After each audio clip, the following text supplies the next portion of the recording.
What's going on? It's your boy, friend Tanoco, coming out with you from the south end of North Memphis. Again, with some real talk. Real talk about the United States, Mexico, most of the United States this time, believe it or not. I gotta be level with everybody. Some of you have been wondering. Some of y'all have been wondering, what if all these are the jobs coming back? Are the factory jobs coming back? The short answer is no. The factory jobs are not coming back. So why have the tariffs, or why put pain on the American consumers? Well, the tariffs do two things. First of all, they raise tax revenue for the government, which it's like a federal sales tax, okay, on imported goods. Certain goods we're going to keep on importing from abroad, no matter what. And when you raise tariffs, you're going to have more money come in the government coffers through that source.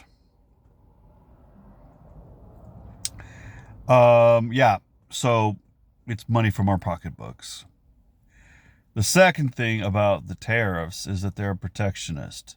In other words, they protect the profits of the target industries, the target manufacturers in the United States. If you make steel in the United States, if the steel is of U.S. origin because it was made in a steel mill in the United States, irrespective of where the ore comes from, if the substantial transformation to the ore from the ore to the steel happens in the United States, and the jobs are therefore American, therefore you have steel. But does it protect steel jobs? Yes, it does. Protect steel jobs in the United States. Does it lead to higher paying wages in steel? Probably not. But what it does do is enable people that own the steel mill to sell the steel at a higher price, because the competition is now at a higher price. Effectively, because whoever imports steel from places like China, Canada, Mexico, Germany, Australia is going to pay more to get it to the United States and have it offloaded onto a ship, from a ship to the United States territory. And that's where the tariffs are, in fact, born. They're charged by customs agents. Basically, yes. That's why they are charged at the border in the United States by someone bringing them in. They're not paid for by the people sending them. But, okay. So, Aphronius, the wise one, is that going to help save jobs? No. The factory jobs are not coming back. I don't care what our president, our duly elected president, says about it. And this is why. This is the main crux of what I'm saying, okay? There won't be factory investments in jobs in the United States. We're not getting a manufacturing back in the United States.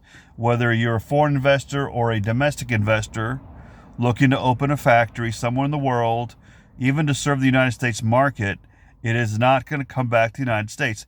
And this is why. It's too expensive. But why is it too expensive? Well, it's too expensive because you got to pay people more in the United States. Well, why don't you just pay them less? That will work. It won't work. Why? Okay, let's just say, why is it too expensive? Well, let's say there is a price point at which, let's say, you need to replace the transmission on your car. There's a price point for replacing your transmission on your car at which you will then decide to actually get a new car. Maybe not as good of a car. There is a price point at which you will, instead of paying Yo Bob, who hires immigrant labor, and have $3,000 to fix your roof, you will pay Bubba's roofing $5,000, so he has an all U.S. national crew, and you has to pay them the certain wage. It's got to pay them there because they're not going to work for Bubba as a U.S. citizen without benefits. They're not going to work for Bubba as a U.S. citizen without what is it called, workman's compensation. So Bubba's going to have to figure that in this price. And if Bubba doesn't pay them enough, then they're going to easily be able to find a job somewhere else, right? Okay. So anyway, it's too expensive. It's too expensive for two reasons. First of all, number one, basic necessities are too expensive. We have oligopolies and basic necessities. This is the way these oligopolists have lobbied, whether they be food, whether they be oil as an energy, whether they be coal companies, mining companies, whether they be hospitals and pharmaceutical companies that give us our care and our prescriptions that we need, whether they be education financiers, housing. Housing is too expensive. Education too expensive. Food's too expensive. The basic necessities, a lot of internet. These are heavily concentrated companies, industries. So they've lobbied into oligopolistic position. They have oligopolistic rents, and they charge them to you. So if you can't pay me enough to afford these items, I'm not going to work for you. And here's the second thing, especially if you're a foreign investor. The dollar is overpriced, and it is that way because the tippy top of the American financial food chain has its holding in dollars. Depends on the risk-free characteristic of the dollar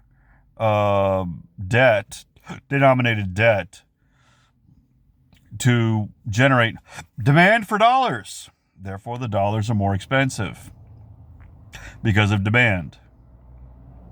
Certainly not because of supply, because we've been printing money like bonkers. But that and net exports driven by petroleum products, and they've been lobbying. Okay, so basically, the fact that a dollar going to Mexico is a good deal as a tourist or to retire is a good deal is because our dollar is too expensive. So foreigners are not coming to the United States to build factories. Those jobs aren't coming back. All right, companies not at the tippy top of the food chain, like car manufacturers, are going to continue to build places like Mexico because the dollar is just plainly too expensive. So our necessity is too expensive and the dollar is too expensive, right? Okay, because of that, that drives the fact that it's too expensive to employ people in manufacturing in this country. And unless you are oligopolistic rents or getting subsidies from the government like food, petroleum products, or petroleum itself, right? Internet, chips, those things that are heavily subsidized, or defense that definitely have other policies that are in their favor, private jails, right? You're not going to, unless you're in those industries, you're not going to get more jobs in your industry. They're not looking to expand the United States. Right now, despite what you are hearing, foreign companies are tripping over each other to beat down the door in Mexico to build more factories. Companies all over Europe, companies all over China, companies even in the United States and Canada are going to Mexico and looking to build factories because Mexico has a coherent overall regulatory policy and doesn't advantage specific industries. Now, look at the oil industry is nationalized. It's not going to lobby to extract resources from other industries.